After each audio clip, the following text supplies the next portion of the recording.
Lektion 1: Die Bedeutung sicheren Fahrens. Guten Tag, Anna. Ich wollte das Thema Fahrsicherheit ansprechen, da es sehr dringlich ist. Guten Tag, John. Es klingt wichtig. Welche konkreten Aspekte der Fahrsicherheit bereiten Ihnen Sorgen? Mir ist aufgefallen, dass viele Autofahrer dazu neigen, zu schnell zu fahren und Risiken im Straßenverkehr einzugehen. Dieses Verhalten trägt maßgeblich zu Unfällen bei. Sie haben völlig recht. Die Eile, ein Ziel zu erreichen, führt oft zu rücksichtslosem Fahren, was für alle gefährlich sein kann. In der Tat, ein hoher Anteil schwerer Unfälle wird durch überhöhte Geschwindigkeit und aggressive Fahrmanöver verursacht, was Anlass zu großer Besorgnis gibt. Es ist alarmierend, über die möglichen Folgen solcher Handlungen nachzudenken. Haben Sie irgendwelche Maßnahmen zur Bewältigung dieses Problems gesehen? Einige Städte haben strengere Geschwindigkeitsbegrenzungen eingeführt und die Polizeipräsenz erhöht, um sichere Fahrpraktiken durchzusetzen. Das ist ein positiver Schritt. Auch Kampagnen zur Sensibilisierung der Öffentlichkeit können hilfreich sein, um Autofahrer über die Bedeutung von Sicherheit aufzuklären. Genau. Programme, die sich auf defensive Fahrtechniken konzentrieren, können dazu beitragen, bessere Gewohnheiten bei Autofahrern zu verankern. Defensives Fahren kann definitiv einen Unterschied machen. Es lehrt Fahrer, potenzielle Gefahren vorherzusehen und ruhig zu reagieren. Haben Sie selbst schon einmal einen Kurs für defensives Fahren absolviert? Ja, das habe ich und es war sehr aufschlussreich. Ich habe wertvolle Techniken gelernt, die meine Fahrkünste deutlich verbessert haben. Das ist wunderbar zu hören. Der Austausch solcher Erfahrungen kann andere dazu ermutigen, ihrer Sicherheit im Straßenverkehr Priorität einzuräumen. Puh. Es ist unerlässlich, dass jeder die Risiken rücksichtslosen Fahrens versteht und die Bedeutung der Übernahme von Verantwortung erkennt. Ich stimme zu. Sicheres Fahren schützt nicht nur einen selbst, sondern gewährleistet auch die Sicherheit anderer Verkehrsteilnehmer. Danke, John, dass du dieses wichtige Thema angesprochen hast. Es ist ein Gespräch, das geführt werden muss, um die Verkehrssicherheit für alle zu fördern. Ich schätze deine Einblicke, Anna. Gemeinsam können wir uns für sicherere Fahrpraktiken einsetzen und einen positiven Beitrag für unsere Gemeinden leisten. Lektion 2: Die Kunst des cleveren Einkaufens. Guten Tag, Anna. Ich habe gehört, dass Sie dieses Wochenende einkaufen gehen wollen. Guten Tag, John. Ja, ich bin ganz aufgeregt. Ich habe mich schon sehr darauf gefreut, einige neue Dinge zu entdecken. Das ist wunderbar. Vergessen Sie aber nicht, auch den Preis zu prüfen. Es ist wichtig, Ihr Budget im Auge zu behalten. Da haben Sie völlig recht. Man kann sich beim Einkaufen leicht verleiten lassen, besonders wenn es so viele verlockende Angebote gibt. Genau. Es ist ratsam, eine Liste mit den benötigten Dingen zu führen. Das hilft, den Überblick zu behalten und unnötige Käufe zu vermeiden. Ich stimme zu. Mit einer Einkaufsliste wird das Einkaufen viel effizienter. Außerdem möchte ich sicher gehen, dass alles meinem Stil und meinen Bedürfnissen entspricht. Das ist entscheidend. Kleidung anzuprobieren oder die Passform zu überprüfen, kann spätere Enttäuschungen verhindern. Besuch. Mir ist dieser Fehler in der Vergangenheit auch schon passiert. Ich habe Artikel gekauft, die mir später nicht richtig passten. Das haben viele schon erlebt. Es verdeutlicht, wie wichtig es ist, beim Einkaufen geduldig und gründlich vorzugehen. Ja, ich werde mir Zeit nehmen und jeden Artikel sorgfältig prüfen. Ich möchte Käufe tätigen, an denen ich lange Freude habe. Das ist ein hervorragender Ansatz. Zusätzlich könnten Sie die Preise in verschiedenen Geschäften vergleichen. Dadurch könnten Sie bessere Angebote finden. Das ist ein ausgezeichneter Vorschlag. Ich freue mich immer über ein Schnittchen beim Einkaufen. Viele Geschäfte bieten außerdem Treuprogramme oder Rabatte für Neukunden an, was von Vorteil sein kann. Ich werde mir das auf jeden Fall auch ansehen. Geld sparen beim Einkaufen ist immer ein Pluspunkt. Ich bin froh, dass wir diese Tipps besprochen haben, Anna. Einkaufen kann ein wunderbares Erlebnis sein, wenn man es mit Bedacht angeht. Lektion 3: Hilfe und Freundschaft anbieten. Guten Tag, Anna. Ich wollte mich kurz melden und fragen, ob ich Ihnen heute noch irgendwie behilflich sein kann. Guten Tag, John. Vielen Dank für Ihre Aufmerksamkeit. Ich glaube, ich habe jetzt alles, was ich brauche. Das freut uns sehr. Sollten Sie in Zukunft einmal Hilfe benötigen, zögern Sie bitte nicht, sich an uns zu wenden. Ich schätze Ihre Hilfsbereitschaft. Es ist beruhigend zu wissen, dass ich mich auf Sie verlassen kann. Absolut. Freunde sollten sich immer gegenseitig unterstützen. Schließlich befinden wir uns alle gemeinsam auf dieser Reise. Da stimme ich dir vollkommen zu. Allein das Wissen, eine Freundin wie dich zu haben, macht einen Unterschied. Danke, Anna. Ich genieße unsere Freundschaft und die tiefgründigen Gespräche, die wir führen. Doch es ist erfrischend, sich mit jemandem, der einen versteht, in tiefgründige Gespräche zu vertiefen. Wo wir gerade davon sprechen, ich dachte, wir könnten demnächst etwas zusammen unternehmen. Was hältst du davon? Das klingt wunderbar. Ich würde sehr gerne etwas Zeit mit dir verbringen. Hast du vielleicht schon Ideen? Vielleicht könnten wir eine Wanderung unternehmen oder eine örtliche Galerie besuchen. Beide Optionen würden uns ermöglichen, die Natur bzw. die Kunst zu erkunden und zu genießen. Ich freue mich über beide Optionen. Zeit im Freien zu verbringen, erfrischt mich immer wieder aufs Neue. Genauso ist es. Die Natur hat die Gabe, unseren Geist zu erfrischen und Klarheit zu schaffen. Ruf, lass uns die Details bald klären. Ich freue mich auf unser gemeinsames Abenteuer. Kein Problem. Komm einfach vorbei und wir werden eine tolle Zeit haben. Bis bald, Anna. Lektion 4: Die Ursprünge der amerikanischen Nationalparks. Guten Tag, Anna. Ich habe kürzlich einige interessante historische Fakten über die Nationalparks Amerikas entdeckt. Guten Tag, John. Das klingt ja spannend. Was hast du denn herausgefunden?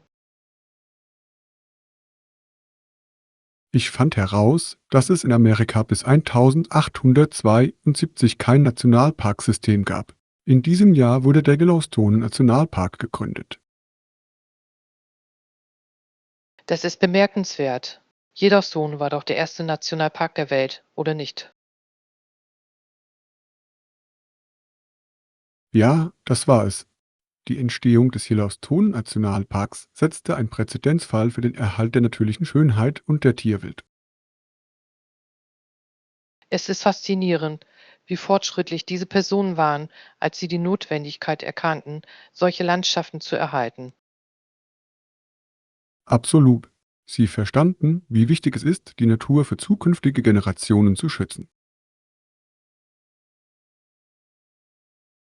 Ich frage mich, was die Bewegung zur Gründung von Nationalparks zu jener Zeit inspiriert hat. Die industrielle Revolution hatte zu einer rasanten Entwicklung geführt, die die natürlichen Lebensräume bedrohte. Aktivisten waren der Ansicht, dass es unerlässlich sei, diese Gebiete zu schützen. Das leuchtet ein. Der Kontrast zwischen Urbanisierung und unberührter Natur hat die Naturschutzbewegung wahrscheinlich erst richtig in Gang gesetzt. Genau. Die Einrichtung von Nationalparks ist zu einem Eckpfeiler des Umweltschutzes in den Vereinigten Staaten geworden. Es ist wunderbar zu sehen, dass sich die Idee der Nationalparks seitdem in der ganzen Welt verbreitet hat. In der Tat, viele Länder haben ähnliche Systeme eingeführt, um ihre Naturlandschaften und die Artenvielfalt zu schützen. Der Besuch von Nationalparks ermöglicht es dem Einzelnen, mit der Natur in Kontakt zu treten und ihre Schönheit zu schätzen. Ich stimme zu. Jeder Park bietet einzigartige Erlebnisse und Erkundungsmöglichkeiten und ist daher ein Muss für jeden Reisenden.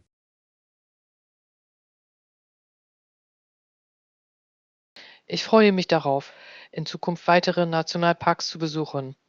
Jeder Besuch fühlt sich an wie eine Reise in eine andere Welt. Das ist ein Abenteuer, das sich lohnt, Anna. Wir sollten gemeinsam einen Ausflug in einen der Nationalparks planen. Lektion 5: Planung einer aufregenden Reise. Guten Tag, Anna. Hallo, ich habe gehört, dass du eine Reise planst. Wohin möchtest du fahren?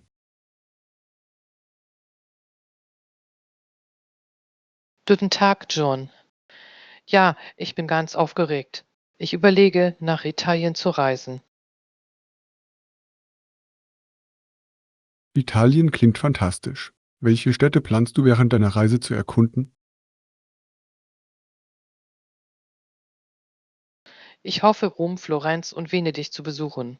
Jede dieser Städte hat ihren ganz eigenen Charme und ihre eigene Geschichte.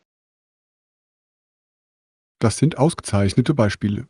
Rom ist reich an antiker Geschichte und die Architektur dort ist atemberaubend. Ich wollte schon immer das Kolosseum und das Forum Romanum sehen. Das sind so ikonische Wahrzeichen. Das stimmt. Florenz ist auch für seine Kunst und Museen bekannt. Die Uffizien sind ein absolutes Muss.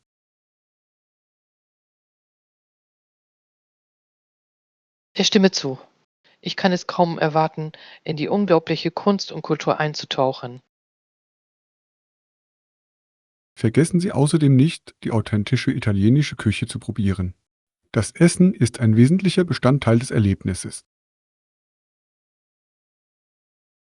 Besuch. Ich freue mich besonders darauf, traditionelle Pasta und Gelato zu probieren. Sie werden nicht enttäuscht sein. Jede Region bietet Spezialitäten, die ihre lokalen Zutaten und Traditionen widerspiegeln.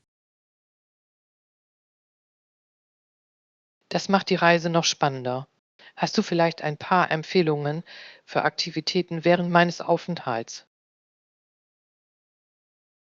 Ich empfehle einen Kochkurs, um die Zubereitung italienischer Gerichte zu lernen. Das kann eine unterhaltsame und lehrreiche Erfahrung sein. Das klingt nach einer fantastischen Idee. Ich würde sehr gerne von lokalen Köchen lernen. Erwägen Sie außerdem, die Umgebung zu erkunden. Die Toskana beispielsweise bietet wunderschöne Landschaften und bezaubernde Weinberge. Ich habe schon viel Gutes über die Toskana gehört. Eine Weintour wäre herrlich. Das würde Ihre Reise sicherlich bereichern. Die Erkundung der Weinberge wird unvergessliche Erinnerungen schaffen. Vielen Dank für deine Vorschläge, John. Ich freue mich jetzt viel mehr auf meine Reise. Das freut mich, Anna. Ich wünsche dir ein wundervolles Abenteuer in Italien voller Entdeckungen und Freude. Lektion 6: Die Bedeutung der Höflichkeit. Guten Tag, Anna. Ich wollte mit Ihnen über das Konzept der Höflichkeit in sozialen Situationen sprechen. Guten Tag, John. Das klingt interessant. Welchen Aspekt der Höflichkeit meinen Sie? Ich bin der Meinung, dass einfache Umgangsformen, wie zum Beispiel nicht mit vollem Mund zu sprechen, unerlässlich sind. Manche mögen diese simplen Regeln übersehen. Sie haben vollkommen recht. Solche Verhaltensweisen mögen selbstverständlich erscheinen, sind aber für eine respektvolle Kommunikation unerlässlich. Genau. Höflichkeit bedeutet vor allem, Rücksicht auf andere zu nehmen und bei Interaktionen eine angenehme Atmosphäre zu schaffen. Ich stimme vollkommen zu. Kleine Gesten, wie zum Beispiel Bitte und Danke zu sagen, können einen erheblichen Einfluss darauf haben, wie unsere Worte aufgenommen werden. Ja, sie drücken Wertschätzung und Freundlichkeit aus. Sie zeigen, dass wir die Menschen, mit denen wir kommunizieren, wertschätzen. Darüber hinaus können gute Manieren dazu beitragen, Missverständnisse zu vermeiden und positive Beziehungen aufzubauen. Da hast du völlig recht, Anna. Höflichkeit kann auch Konflikte verhindern und eine harmonischere Atmosphäre fördern.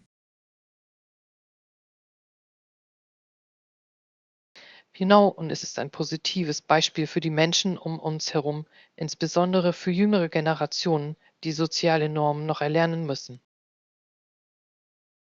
In der Tat, es ist unerlässlich, in unseren Gemeinschaften höfliches Verhalten vorzuleben, um eine Kultur des Respekts zu fördern. Ich stelle oft fest, dass die Art und Weise, wie wir uns präsentieren und mit anderen interagieren, einen bleibenden Eindruck hinterlassen kann. Absolut. Höflichkeit spiegelt nicht nur unsere Erziehung wider, sondern auch unseren Charakter und unsere Werte. Das stimmt absolut. Ich bin dankbar für den Wert, der in meinem Leben auf gute Manieren gelegt wurde, der dies meine Art, mit anderen umzugehen, geprägt hat. Ich teile deine Dankbarkeit, Anna. Lasst uns weiterhin Höflichkeit im Umgang miteinander fördern und unsere Mitmenschen dazu inspirieren. Lektion 7. Der Weg des musikalischen Wachstums. Guten Tag, Anna. Ich habe in letzter Zeit über die Werdegänge angehender Musiker nachgedacht.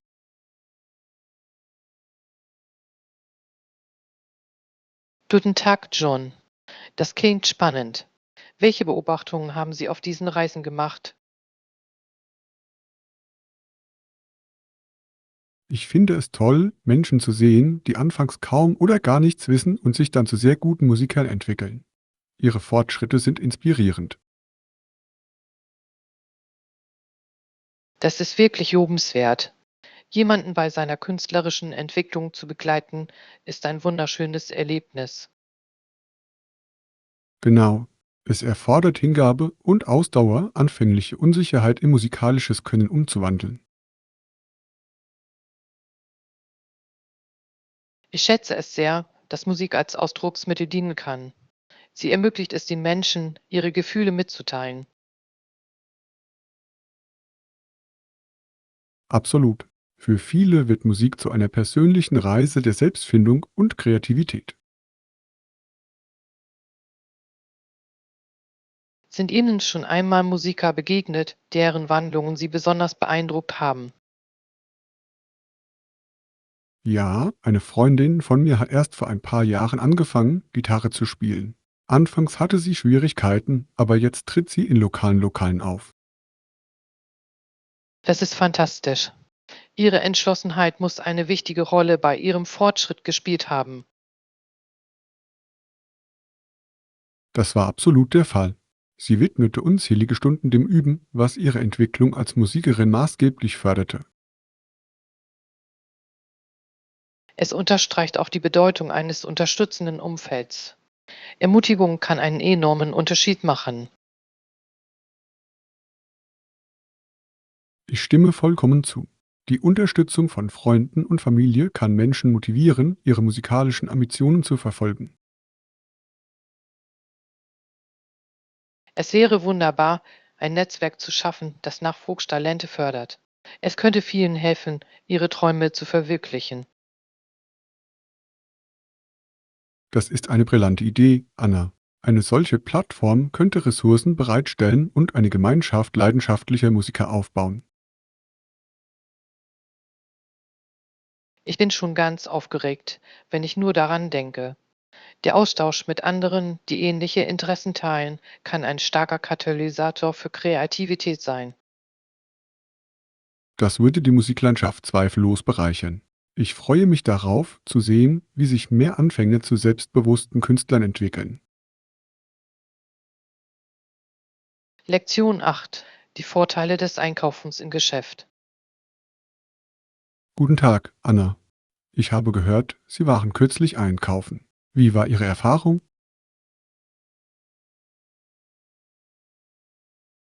Guten Tag, John. Mein Einkaufserlebnis war sehr angenehm. Ich muss jedoch sagen, dass ich den Einkauf in Ladengeschäften bevorzuge. Das ist interessant. Was finden Sie am Einkaufen im Laden reizvoll? Erstens finde ich es einfacher, Artikel zurückzugeben oder umzutauschen, wenn ich in Ladengeschäften einkaufe. Der Vorgang ist in der Regel unkomplizierter. Ich stimme vollkommen zu. Der direkte Kontakt mit einem Verkäufer kann Probleme deutlich effizienter lösen als Online-Retouren. Ja, es ermöglicht eine sofortige Kommunikation, was Missverständnisse oft reduziert. Zudem ist das Anprobieren von Artikeln vor dem Kauf ein großer Vorteil. Es gewährleistet die richtige Passform und reduziert Enttäuschungen. Das ist ein ausgezeichneter Punkt. Ich fühle mich beim Kauf viel sicherer, wenn ich das Produkt vorher sehen und anfassen kann. Darüber hinaus ist die unmittelbare Befriedigung, den Kauf sofort mit nach Hause nehmen zu können, nicht zu unterschätzen. Hilf. Auf Lieferungen zu warten kann frustrierend sein, besonders wenn man sich auf einen neuen Artikel freut. Sind Sie beim Einkaufen in Ladengeschäften schon einmal auf Schwierigkeiten gestoßen? Eine Herausforderung ist der Andrang. Manchmal kann man sich in vollen Geschäften, insbesondere während des Schlussverkaufs, überfordert fühlen. Ja, Stoßzeiten in der Vorweihnachtszeit können anstrengend sein. Ich glaube jedoch, dass die Energie eines belebten Geschäfts auch sehr belebend wirken kann. Das stimmt. Die Atmosphäre kann lebhaft und ansprechend sein, was das Einkaufserlebnis angenehmer macht. Letztendlich haben sowohl Online- als auch stationärer Einkauf ihre Vor- und Nachteile. Es kommt auf die individuellen Vorlieben an. Da stimme ich dir zu, John. Ich schätze es, je nach Stimmung und Bedürfnissen entscheiden zu können. Das ist in der Tat ein ausgewogener Ansatz beim Einkaufen. Lasst uns weiterhin beide Optionen erkunden und das Beste aus beiden genießen. Lektion 9: Die Freude an kulinarischen Entdeckungen. Guten Tag, Anna. Ich hoffe, es geht dir gut. Guten Tag, John. Mir geht es gut, danke. Wo wir gerade vom Kochen sprechen, haben Sie in letzter Zeit neue Rezepte ausprobiert? Ja, ich habe vor kurzem ein thailändisches grünes Curry ausprobiert. Es war eine spannende Herausforderung. Das klingt köstlich. Ich wollte schon immer lernen, wie man authentisches Thai-Curry zubereitet. Es ist wirklich lohnend. Die Kombination aus frischen Kräutern und Gewürzen ergibt ein unglaubliches Geschmacksprofil. Das kann ich mir vorstellen. Haben Sie irgendwelche besonderen Zutaten verwendet, die das Gericht so besonders gemacht haben? Ja, ich habe frisches Basilikum, Zitronengras und Limettenblätter verwendet. Diese Zutaten werten das Gericht wirklich auf. Diese Zutaten sind wunderbar. Ich finde, dass die Verwendung frischer Kräuter beim Kochen einen großen Unterschied machen kann. Absolut. Frische Zutaten verbessern den Geschmack und machen das Kochen angenehmer. Haben Sie schon einmal darüber nachgedacht, im Rahmen Ihrer kulinarischen Abenteuer auch andere Küchen auszuprobieren? Als nächstes möchte ich die mediterrane Küche erkunden. Die Vielfalt an Aromen und Gerichten ist faszinierend. Das klingt köstlich. Die mediterrane Küche ist bekannt für ihre gesundheitsfördernden Eigenschaften und ihren lebendigen Geschmack. Ja, ich habe besonderes Interesse daran, hausgemachte Falafel und Tabbouleh zuzubereiten. Diese Gerichte sehen fantastisch aus. Ich finde es toll, wie Sie frisches Gemüse und Kräuter in Szene setzen. In der Tat, Kochen kann eine wunderbare Möglichkeit sein, durch das Essen mit anderen Kulturen in Kontakt zu treten. Ich stimme zu. Jedes Rezept erzählt eine Geschichte und spiegelt die Tradition seines Ursprungs wider. Ich würde sehr gerne mal mit dir zusammen kochen. Wir könnten neue Rezepte ausprobieren und den Prozess genießen. Es klingt nach einer Menge Spaß, John. Ich freue mich darauf, leckere Gerichte zu kreieren und unsere kulinarischen Erfahrungen miteinander zu teilen. Ich freue mich auch schon sehr, Anna. Gemeinsam zu kochen wird bestimmt ein unvergessliches und geschmackvolles Abenteuer. Lektion 10: Lernen und Kreativität verbinden. Guten Tag, Anna. Ich habe gehört, dass du dich in letzter Zeit intensiv mit einem kreativen Projekt beschäftigst. Guten Tag, John. Ja, ich habe mit Tanz experimentiert. Manchmal folge ich Online-Tutorials, aber ich entwerfe auch meine eigenen Choreografien. Das klingt faszinierend. Die Kombination von strukturiertem Lernen mit persönlicher Kreativität kann wunderbare Ergebnisse hervorbringen. Ich stimme zu. Online-Tutorials bieten eine solide Grundlage. Sie helfen mir, neue Techniken und Stile effektiv zu erlernen. Es ist beeindruckend, dass man über Online-Ressourcen von verschiedenen Dozenten weltweit lernen kann. In der Tat, und es ermöglicht mir eine größere Flexibilität in meiner Praxis. Ich kann selbst entscheiden, was ich in meinem eigenen Tempo lerne. Das ist ein bedeutender Vorteil. Welche Aspekte gefallen Ihnen am meisten daran, Ihre eigenen Tanzsequenzen zu entwerfen? Ich liebe die Ausdrucksfreiheit, die sie bietet. Meine eigene Choreografie zu kreieren, erlaubt es mir, meine Emotionen und meinen persönlichen Stil wieder zu spiegeln. Das ist eine wunderschöne Art, sich mit deiner Kunst zu verbinden. Wie beginnst du normalerweise den Prozess der Gestaltung einer Sequenz? Normalerweise beginne ich damit, ein Musikstück auszuwählen, das mich anspricht. Dann stelle ich mir die Bewegungen vor, die zum Rhythmus und zur Stimmung passen. Das klingt nach einem lohnenden Prozess. Musik verstärkt die emotionale Tiefe des Tanzes ungemein. Hilf.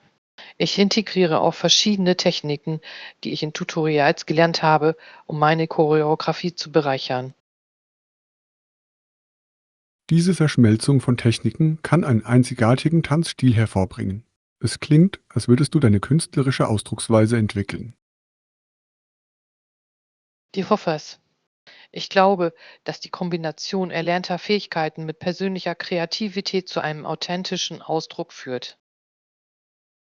Dem kann ich nur zustimmen. Haben Sie schon einmal darüber nachgedacht, Ihre choreografierten Sequenzen mit anderen zu teilen? Ich habe darüber nachgedacht. Wenn ich meine Arbeit teile, könnte ich andere inspirieren und sie dazu ermutigen, ihre Kreativität zu entdecken. Das ist eine wunderbare Idee. Ihre Reise könnte andere dazu inspirieren, Lernen mit persönlichem Ausdruck zu verbinden. Danke, John. Ich weiß deine Ermutigung sehr zu schätzen. Ich bin gespannt, wohin mich diese Reise führen wird. Ich freue mich darauf, deine Entwicklung mitzuerleben, Anna. Deine Kreativität kennt keine Grenzen. Lektion 11: Neugier auf dem Bürgersteig. Guten Tag, Anna. Mir ist aufgefallen, dass du etwas auf dem Bürgersteig anstarrst. Was ist das für ein großes Ding, das dich so neugierig macht? Guten Tag, John. Ich bin mir nicht ganz sicher, was es ist. Es sieht ziemlich merkwürdig und deplatziert aus. Das ist durchaus der Fall. Vielleicht handelt es sich um eine Kunstinstallation im Freien oder um einen Gegenstand der öffentlichen Versorgung, wie zum Beispiel einen Recyclingbehälter. Das ist eine Möglichkeit. Für einen einfachen Mülleimer erscheint er mir allerdings zu groß. Ich frage mich, ob er einen besonderen Zweck erfüllt. Es könnte sich um ein Startmobiliar handeln. Manchmal platzieren Städte interessante Objekte, um den öffentlichen Raum aufzuwerten. Das leuchtet ein. Solche Installationen können Sitzgelegenheiten bieten oder die soziale Interaktion zwischen Fußgängern fördern. Genau, sie können gewöhnliche Gehwege in lebendige Treffpunkte verwandeln. Ich schätze es sehr, wenn Städte in Kunst und Kreativität investieren. Das verleiht dem Stadtbild Charakter. In der Tat, Räume, die die Interaktion fördern, führen oft zu stärkeren Gemeinschaftsbindungen. Ich hoffe, wir können mehr über dieses Objekt erfahren. Vielleicht gibt es in der Nähe eine Gedenktafel oder eine Beschreibung. Das wäre hilfreich. Es könnte die Bedeutung des Werkes oder die Intention des Künstlers dahinter erklären. Ich bin gespannt, ob es bei Passanten interessante Gedanken oder Gespräche auslöst. Es hat zweifellos bereits unsere Aufmerksamkeit erregt. Neugier führt oft zu Entdeckungen. Da ich genieße es, unerwartete Dinge in meiner Umgebung zu entdecken. Es gibt immer etwas Neues zu lernen. Ich teile Ihre Begeisterung. Lassen Sie uns der Sache weiter nachgehen und herausfinden, welche Geschichten dieses Objekt birgt. Lektion 12. Die Bedeutung des Kundenservice. Guten Tag, Anna. Ich wollte mit Ihnen über die Rolle des Kundenservice in verschiedenen Unternehmen sprechen. Guten Tag, John. Das klingt interessant. Kundenservice ist in der Tat entscheidend für jedes erfolgreiche Unternehmen. Ich stimme dem vollkommen zu. Wenn Kunden beispielsweise Fragen haben oder vor Herausforderungen stehen, ist es unerlässlich, dass wir umgehend einen Mitarbeiter zur Unterstützung bereitstellen können. Das ist ein ausgezeichneter Punkt. Schnelle Hilfe kann die Kundenzufriedenheit und Loyalität deutlich steigern. Genau. Kunden schätzen schnelle Antworten auf ihre Anfragen. Dadurch fühlen sie sich wertgeschätzt und respektiert.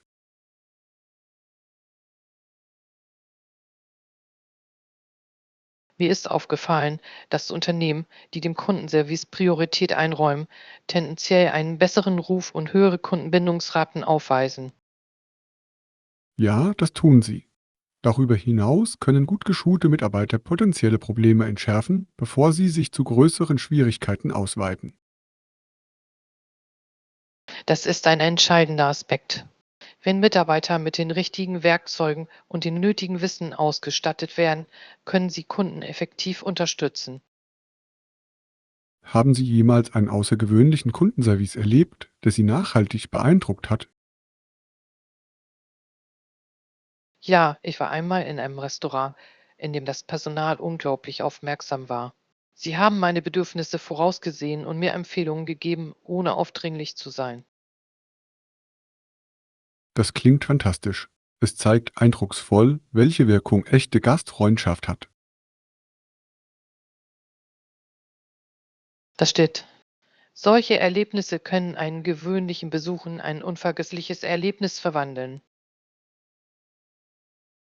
Ich bemühe mich, diesen Service-Standard in meiner Arbeit wiederzuspiegeln. Es ist sehr befriedigend, den Tag eines Menschen positiv zu beeinflussen. Ich bewundere diese Denkweise. Die Kundenzufriedenheit sollte für jedes Unternehmen oberste Priorität haben. Absolut. Kontinuierliche Verbesserungen im Kundenservice führen zu langfristigem Erfolg und Kundenbindung. Vielen Dank für diese aufschlussreiche Diskussion, John. Ich glaube, wir können andere dazu inspirieren, außergewöhnlichen Kundenservice zu praktizieren. Ich schätze Ihren Enthusiasmus, Anna. Gemeinsam können wir die Werte fördern, die das Kundenerlebnis wirklich verbessern. Lektion 13. Eine unvergessliche Begegnung im Kindergarten. Guten Tag, Anna. Ich habe gehört, dass Sie kürzlich an einer Besprechung im Kindergarten Ihres Kindes teilgenommen haben. Guten Tag, John. Ja, das habe ich. Meine Mutter hat während des Treffens mit der Kindergärtnerin gesprochen und ich muss sagen, die Lehrerin war sehr nett. Das ist wunderbar zu hören. Eine positive Beziehung zu den Lehrkräften kann der frühkindlichen Bildung sehr zugutekommen. Besuch. Die Lehrerin hat eine so herzliche Art. Sie hat eine einladende Atmosphäre geschaffen, in der sich jeder wohlgefühlt hat. Das ist für kleine Kinder unerlässlich. Wenn sie sich wohlfühlen, werden sie ermutigt, sich aktiv einzubringen und teilzunehmen. Mir fiel auf, dass sich die Lehrerin während des Treffens die Zeit nahm, alle Fragen der Eltern ausführlich zu beantworten. Das war beeindruckend. Es klingt, als legen ihr ihre Schüler und deren Familien wirklich am Herzen. Ein solches Engagement kann nachhaltig wirken.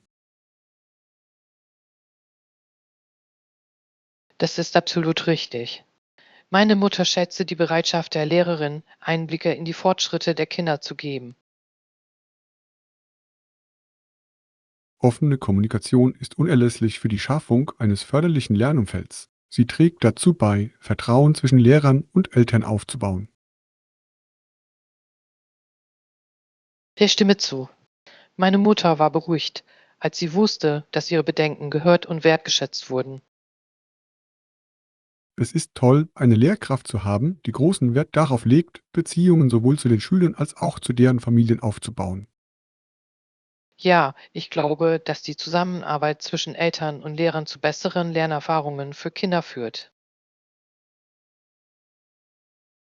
Dem kann ich nur zustimmen. Es scheint, als hätte Ihr Kind einen hervorragenden Start im Kindergarten hingelegt. Vielen Dank, John. Ich bin zuversichtlich, dass dieses positive Umfeld mein Kind zu einer optimalen Entwicklung anregen wird. Ich bin davon überzeugt, dass es so sein wird. Engagierte Pädagogen spielen eine entscheidende Rolle bei der Förderung junger Menschen für eine erfolgreiche Zukunft. Lektion 14. Den eigenen Stil beim Einkaufen entdecken. Guten Tag, Anna. Ich habe gehört, du warst kürzlich einkaufen. Guten Tag, John. Ja, das habe ich. Es war ein wirklich schönes Erlebnis. Das freut mich zu hören. Hattest du beim Einkaufen einen bestimmten Stil im Sinn? Besuch. Ich suchte eine Mischung aus lässigen und eleganten Teilen. Ich wollte etwas Vielseitiges für verschiedene Anlässe. Das klingt nach einem klugen Ansatz. Vielseitigkeit kann eine Garderobe deutlich aufwerten. In der Tat. Ich versuche, eine Kollektion von Outfits zusammenzustellen, die sich nahtlos vom Tag in die Nacht tragen lassen. Das ist eine wunderbare Idee. Wie sind Sie bei der Auswahl der Artikel vorgegangen? Ich habe mich bei den Basissteinen auf neutrale Farben konzentriert, die sich leicht mit auffälligeren Accessoires kombinieren lassen. Das leuchtet vollkommen ein. Accessoires können ein schlichtes Outfit ungemein aufwerten und den persönlichen Stil unterstreichen. Ja, ich habe auch auf die Qualität der Stoffe geachtet. Komfort ist genauso wichtig wie Stil. Ich stimme vollkommen zu. Die Investition in hochwertige Kleidungsstücke kann einen großen Unterschied dafür ausmachen, wie man sich den ganzen Tag über fühlt. Haben Sie jemals das Erlebnis gehabt, einen perfekten Artikel zu finden, der genau Ihrem Stil entspricht? Ja, ich habe einmal eine maßgeschneiderte Jacke gefunden, die zu vielen meiner Outfits passte. Sie wurde zu einem festen Bestandteil meiner Garderobe. Das ist fantastisch. Solch vielseitige Artikel zu finden, ist immer lohnend. Das ist es ganz bestimmt. Es ist wichtig, Stücke zu finden, die zum eigenen Stil passen.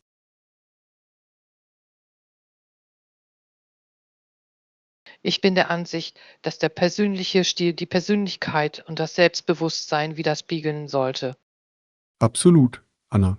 Wenn man seine Individualität durch Mode zum Ausdruck bringt, kann man auch andere dazu inspirieren, sich selbst auszudrücken. Vielen Dank für dieses anregende Gespräch, John. Es hat mich ermutigt, meinen Stil weiter zu erforschen. Das freut mich zu hören, Anna. Deine ganz persönliche Stillreise wird zweifellos zu spannenden Entdeckungen führen. Lektion 15. Lektionen in Mut. Guten Tag, Anna. Ich habe kürzlich gehört, dass Sie eine inspirierende Begegnung mit einem jungen Mädchen namens Ami hatten. Guten Tag, John. Ja, dieser Tag war wirklich bemerkenswert. Ich habe viel von Ami gelernt. Sie hat eine unglaubliche Widerstandsfähigkeit bewiesen. Das klingt tiefgründig. Was genau an Ihrem Verhalten hat Sie so beeindruckt?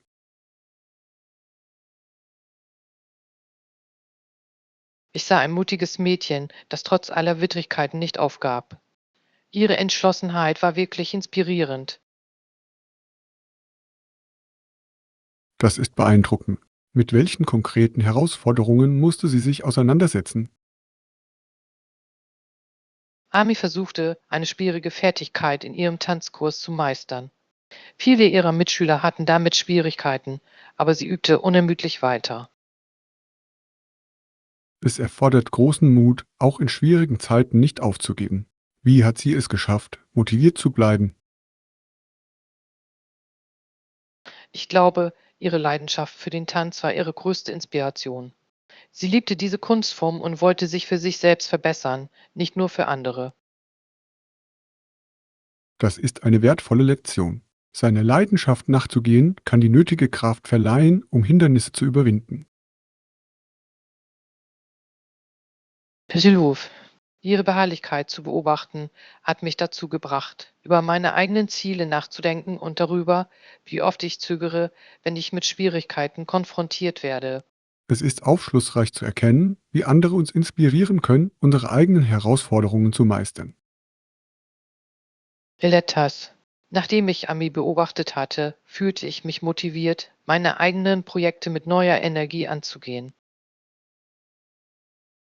Ich bewundere, wie du dich von ihr inspirieren ließest. Das zeigt, dass Mut viele Gesichter haben kann. Danke, John. Ich denke, es ist wichtig, solche Geschichten von Tapferkeit zu erzählen, um andere zu ermutigen. Da stimme ich dir vollkommen zu, Anna. Die Wirkung des Mutes eines Einzelnen kann viele andere inspirieren und eine Kettenreaktion der Inspiration auslösen.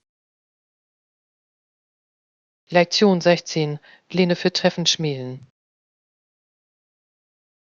Guten Tag, Anna. Hast du dich schon auf eine Uhrzeit für unseren Einkaufsbummel geeinigt? Guten Tag, John. Ja, ich hatte an etwa 15 Uhr gedacht. Test Ihnen das. Das klingt perfekt. Ich treffe mich am liebsten nachmittags. Dann haben wir genügend Zeit, die Geschäfte zu erkunden.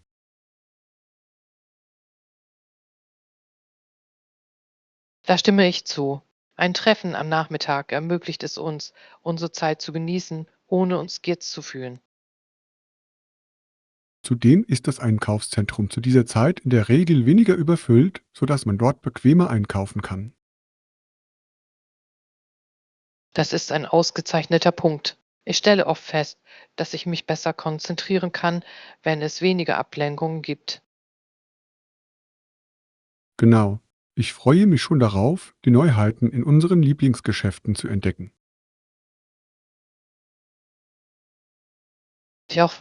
Ich habe gehört, dass es einige spannende neue Kollektionen gibt. Ich bin gespannt, was sie zu bieten haben. Ich hoffe auch, ein paar Dinge für meine bevorstehende Reise zu finden. Es wird toll sein, ein paar neue Stücke zu haben. Das klingt nach einer tollen Idee. Wir können uns gegenseitig bei der Auswahl von Kleidungsstücken helfen, die zu unserem Stil passen.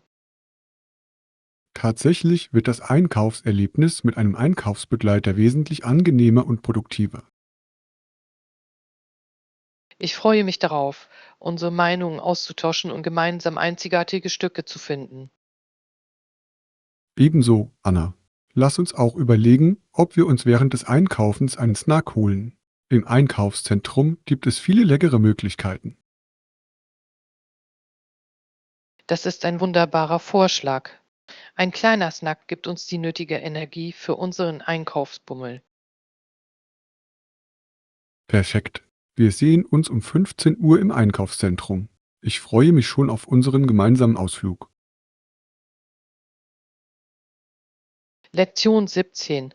Ein Gespräch über Entscheidungen. Guten Tag, Anna. Ich habe gehört, dass Sie sich Gedanken über Ihre Vorlieben bei gesellschaftlichen Zusammenkünften gemacht haben. Guten Tag, John.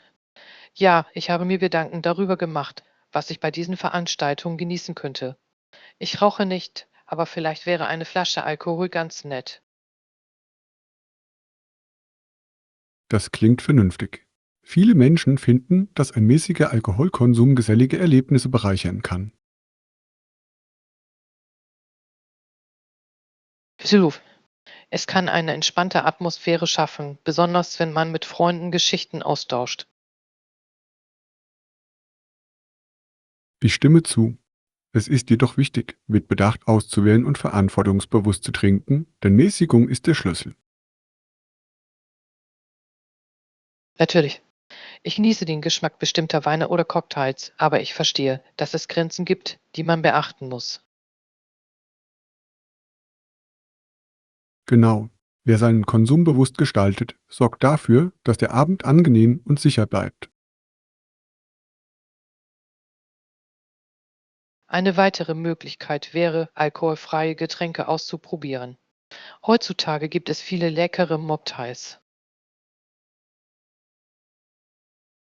Das ist ein ausgezeichneter Punkt. Alkoholfreie Getränke können genauso erfrischend sein und einzigartige Geschmacksrichtungen bieten. Ja, ich verstehe, dass es Alternativen für diejenigen gibt, die keinen Alkohol trinken möchten. Es ist wunderbar, dass die Gesellschaft durch das Angebot einer Vielzahl von Getränkoptionen inklusiver wird.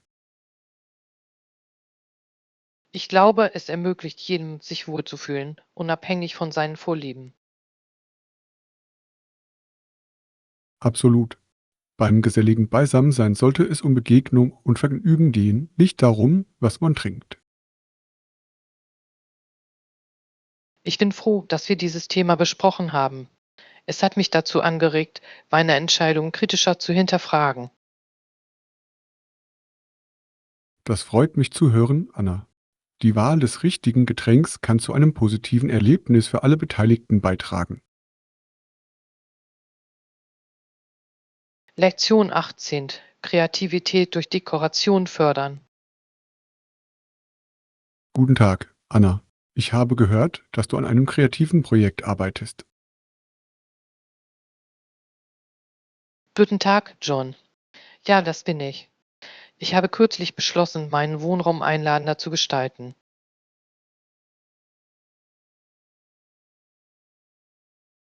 Das klingt herrlich.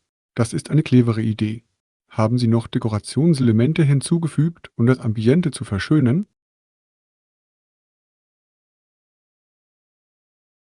Ja, das habe ich. Ich habe verschiedene Dekorationselemente wie bunte Kissen und Wandbilder verwendet, um eine warme Atmosphäre zu schaffen. Das sind wunderbare Optionen. Bunte Kissen können einen lebendigen Akzent setzen und den Raum gemütlicher machen. Ruf. Ich habe auch Lichterketten aufgehängt, um abends eine gemütliche, bezaubernde Atmosphäre zu schaffen. Lichterketten sind eine wunderschöne Ergänzung. Sie können ein einfaches Zimmer in einen zauberhaften Rückzugsort verwandeln. Da stimme ich zu. Ich habe auch ein paar Zimmerpflanzen mitgebracht, um einen Hauch von Natur einzubringen. Das ist eine geniale Idee. Zimmerpflanzen verschönern nicht nur den Raum, sondern verbessern auch die Luftqualität. Verf Ich finde, das Grün trägt dazu bei, eine beruhigende Atmosphäre zu schaffen, was für die Entspannung unerlässlich ist.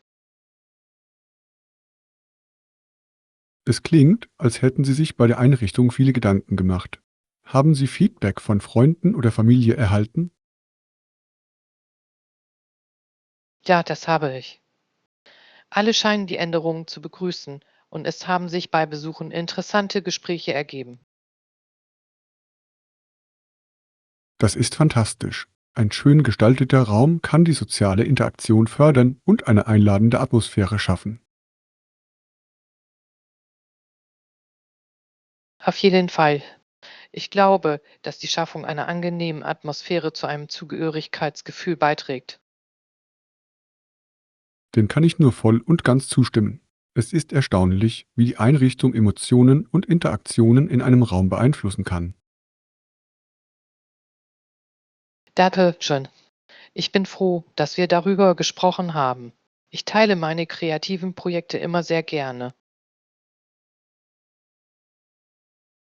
Ich freue mich, von deinen Projekten zu hören, Anna. Deine Kreativität inspiriert immer wieder andere.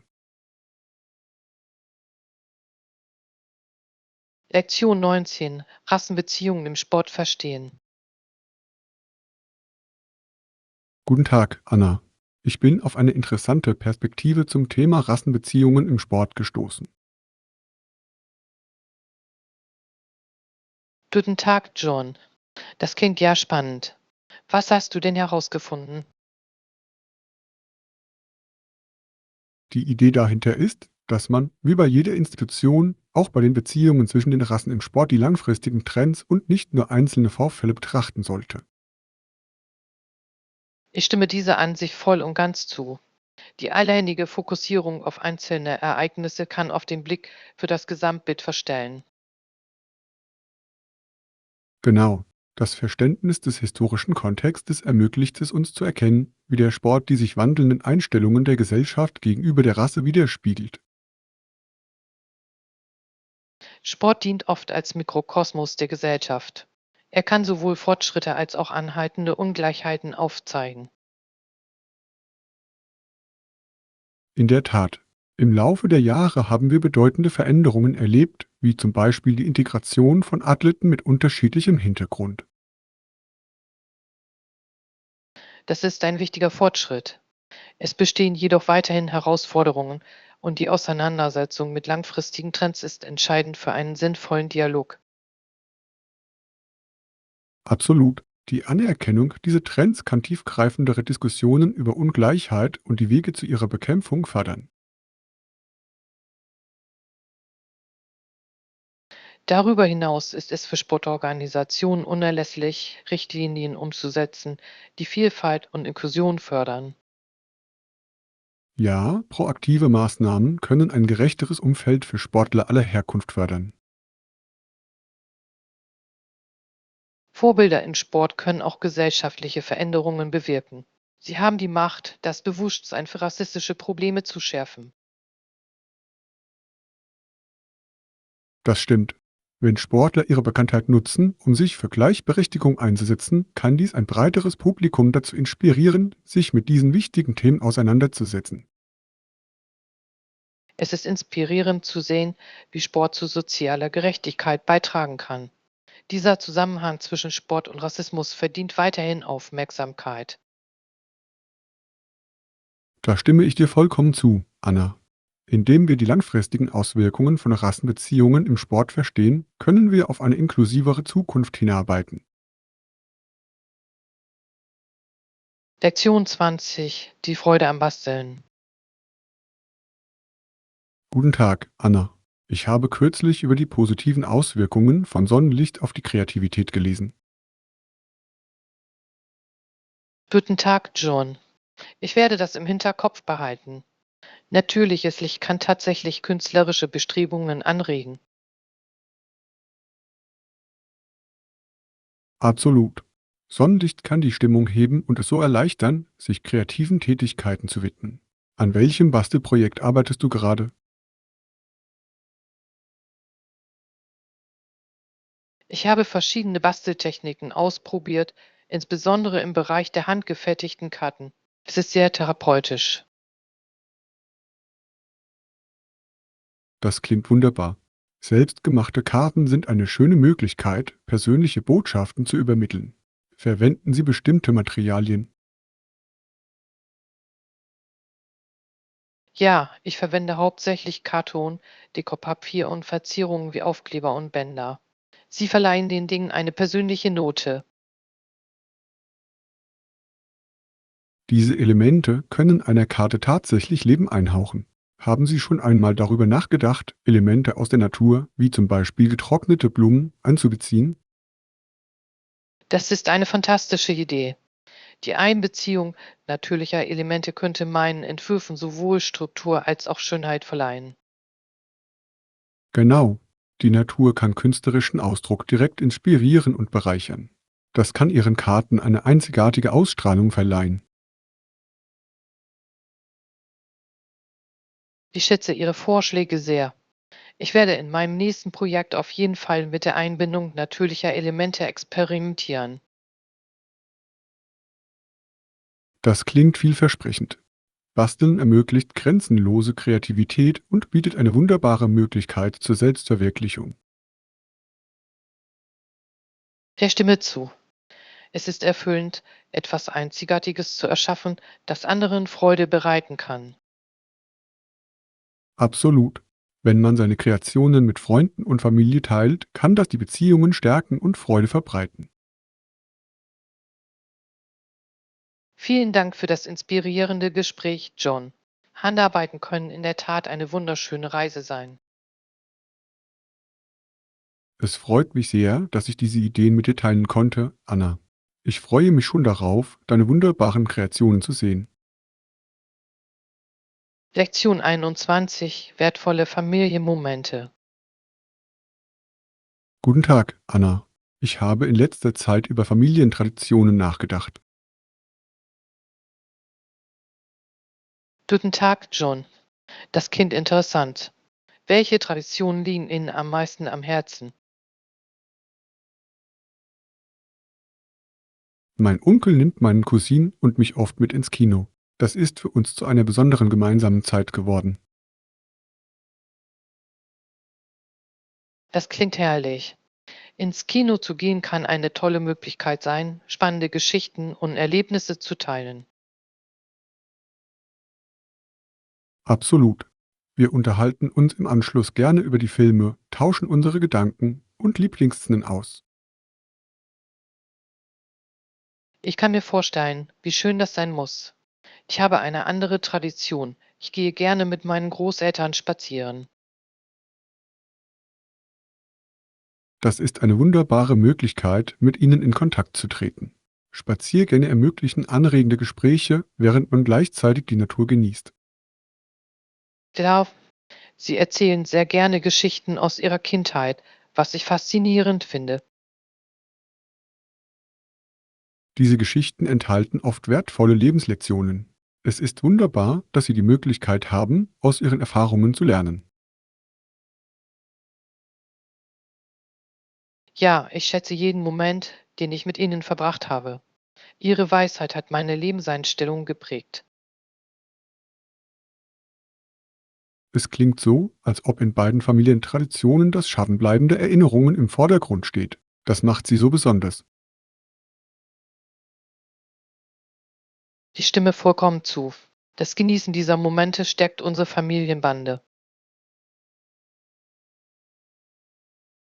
Es ist wichtig, diese Verbindungen weiterhin zu pflegen, insbesondere in unserem hektischen Alltag. Hilf. Sich Zeit für die Familie zu nehmen, ist unerlässlich und bereichert unser Leben auf vielfältige Weise. Danke, Anna, dass du deine Traditionen mit uns geteilt hast. Sie erinnern mich an die Bedeutung der Familie und die Freude, Zeit miteinander zu verbringen. Lektion 22. Einen gesünderen Lebensstil annehmen. Guten Tag, Anna. Ich habe gehört, dass Sie in letzter Zeit einige Änderungen an Ihrer Ernährung vorgenommen haben. Guten Tag, John. Ja, das habe ich. Ich versuche, weniger verarbeitete Lebensmittel zu essen und mehr Obst und Gemüse. Das klingt nach einer positiven Veränderung. Der vermehrte Verzehr von Vollwertkost kann die allgemeine Gesundheit deutlich verbessern. Hilf.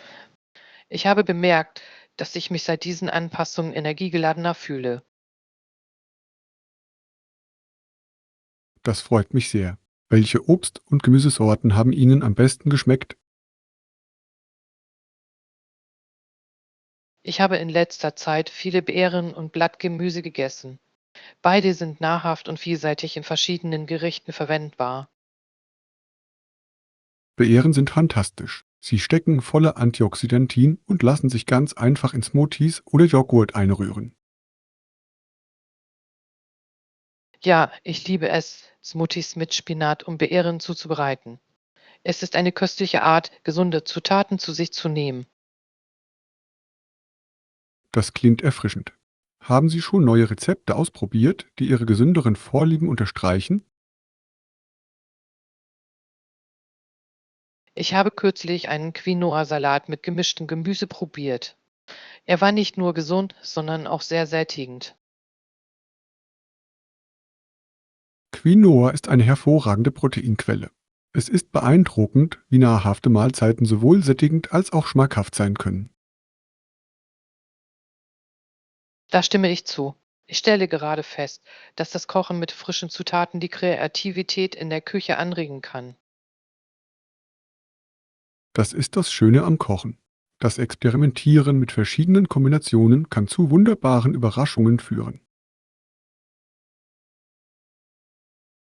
Ich bin motiviert, diesen Weg hin zu einem gesünderen Lebensstil fortzusetzen.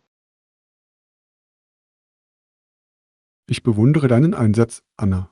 Diese Veränderungen werden dir langfristig zugutekommen. Danke, John. Ich weiß deine Ermutigung zu schätzen. Es fällt mir leichter, motiviert zu bleiben, wenn ich meine Ziele mit anderen teile. Ich verstehe das vollkommen.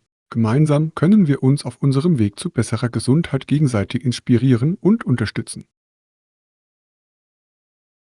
Lektion 23. Gemeinsame Fehlersuche. Guten Tag, Anna. Ich habe gehört, dass Sie Probleme mit Ihrem elektronischen Gerät haben.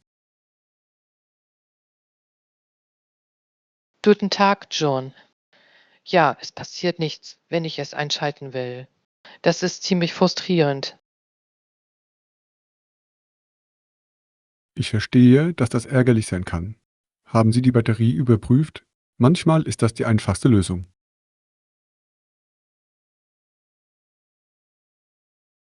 Ich I habe have die not Batterie checked the noch nicht battery yet. überprüft. Das That ist is a eine good gute Idee. idea. Maybe it is Vielleicht ist sie completely komplett drained. leer. Es lohnt sich, das zu überprüfen. Wenn die Batterie leer ist, könnte ein Austausch das Problem schnell beheben. Ich werde das sofort erledigen. Vielen Dank für Ihren hilfreichen Vorschlag. Gern geschehen. Falls es nicht am Akku liegt, könnten andere Faktoren eine Rolle spielen, beispielsweise ein defektes Ladegerät. Ja, ich werde dem auch nachgehen. Mir ist aufgefallen, dass das Ladegerät manchmal etwas locker sitzt. Das könnte den Ladevorgang durchaus beeinträchtigen. Eine lose Verbindung könnte verhindern, dass das Gerät Strom erhält. Ich schätze Ihre Anregungen, John. Es ist immer hilfreich, bei der Fehlersuche eine zweite Meinung einzuholen. Ich helfe Ihnen gerne. Oftmals übersehen wir in der Hitze des Gefechts einfache Lösungen. Sie haben recht.